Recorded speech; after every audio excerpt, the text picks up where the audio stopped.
Hello friends, welcome my H medicine channel. আজকে আমি আবার এক নতুন টপিক নিয়ে আলোচনা করতে যাচ্ছি। সেই টপিকটি হচ্ছে অ্যাটিভেন 1 mg ট্যাবলেট। এবার আমরা জানবো অ্যাটিভেন কত প্রকার হয়ে থাকে, অ্যাটিভেনের মধ্যে কি কন্টেন্ট রয়েছে, এছাড়া এই মেডিসিনের ইউজ কি রয়েছে, তার ডোজ এবং তার সাইড ইফেক্ট, এছাড়া এটি প্রেগনেন্সি কিংবা ব্রেস্টফিডিং, এছাড়া লিভার, কিডনি, হার্টের পেশেন্ট এই সমস্ত ব্যক্তিরা এই মেডিসিন খেতে পারবে কিনা, এই মেডিসিন নেওয়ার পরে সে ড্রাইভ কিংবা সে অ্যালকোহল পান করতে পারবে কিনা, এছাড়া এই মেডিসিনের সাইড ইফেক্ট কি রয়েছে, এই বিষয়গুলো আজকে ভিডিওর মধ্যে আমি ডিসকাস করব।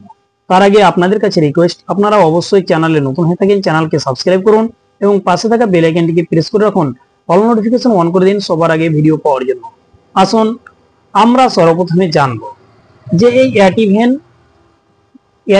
1 mg ট্যাবলেট, এই অ্যাটিভেন কত প্রকার হয়ে থাকে। অ্যাটিভেন দুই প্রকার হয়ে থাকে, যেমন অ্যাটিভেন 1 mg, অ্যাটিভেন 2 mg। এবার আমরা জেনে নিব এই অ্যাটিভেনের মধ্যে কি কন্টেন্ট রয়েছে। অ্যাটিভেনের মধ্যে যে কম্পোজিশন রয়েছে বা কন্টেন্ট রয়েছে সেটি হচ্ছে লোরাজিপাম, এটি নিয়ে গঠিত হয়েছে এই অ্যাটিভেন 1 mg ট্যাবলেট। আসুন এবার আমরা জানবো এটি কি নামে পরিচিত। সেটি হচ্ছে বেনজো ডিয়াজাইনা নামে পরিচিত। আসুন এবার আমরা জানবো এই মেডিসিন এটির ইউজ কি। এটিকে বিশেষ করে ইউজ করে থাকে যেমন তন্দ্রা অর্থাৎ ঘুমের সমস্যার কারণে, এছাড়া ব্রেনের যাবতীয় ধরনের সমস্যা যেমন পেশেন্ট বিরক্ত বোধ করে, খিটমিটে মিজাজ, এছাড়া পেশেন্ট পাগলের মতো করে, এছাড়া বমি ভাব, অনেক সময় পেশেন্ট মনে হচ্ছে যে বমি করে দিবে এই মতো অবস্থা, এছাড়া অ্যালকোহল প্রত্যাহারের কারণে পেশেন্টের মন মানসিকতা ঠিক থাকে না, সেই ক্ষেত্রে কিন্তু এই মেডিসিনকে ইউজ করে থাকে।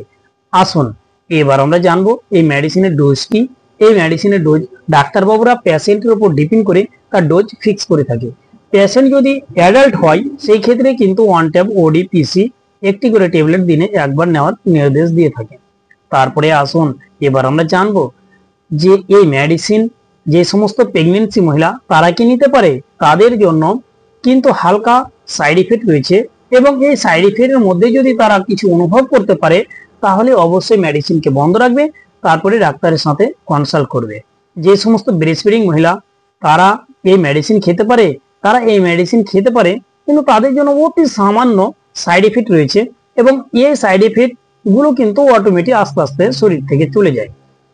আসুন এবার আমরা জানবো যে কিডনি পেশেন্ট তারা খেতে পারে এই মেডিসিন। কিডনি পেশেন্ট যারা তাদের জন্য সেফ রয়েছে এবং যে সমস্ত লিভার, হার্টের পেশেন্ট তাদের জন্য হালকা সাইড ইফেক্ট রয়েছে এবং এই সাইড ইফেক্টের মধ্যে যদি তারা কিছু অনুভব করতে পারে তাহলে অবশ্যই মেডিসিনকে বন্ধ রাখবে এবং তারপরে ডাক্তারের সাথে কনসাল্ট করবে। আসুন এবার আমরা জানবো এই মেডিসিন নেওয়ার পরে সে কি ড্রাইভ করতে পারে।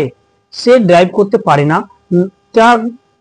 করতে পারে না, কারণ এই মেডিসিনের মধ্যে ঘুমের কাজ করে থাকে, তাই তাদের ঘুম আসতে পারে। আসুন এবার আমরা জানবো এই মেডিসিন নেওয়ার পরে তারা কি অ্যালকোহল নিতে পারে। এই মেডিসিন নেওয়ার পরে তারা অ্যালকোহলও নিতে পারে না। এবার আসুন জানবো এই মেডিসিন নেওয়ার পরে তার কি কি সাইড ইফেক্ট, কি কি সমস্যাগুলো তৈরি হতে পারে। যেমন মাথা ঘুরতে পারে, মুখ শুকনো হতে পারে, কনফিউশন লাগতে পারে বা পেশেন্টের কষ্টকাঠিন্য হতে পারে। তাই ভালো থাকুন, সুস্থ থাকুন, আসি পরে ভিডিও আবার।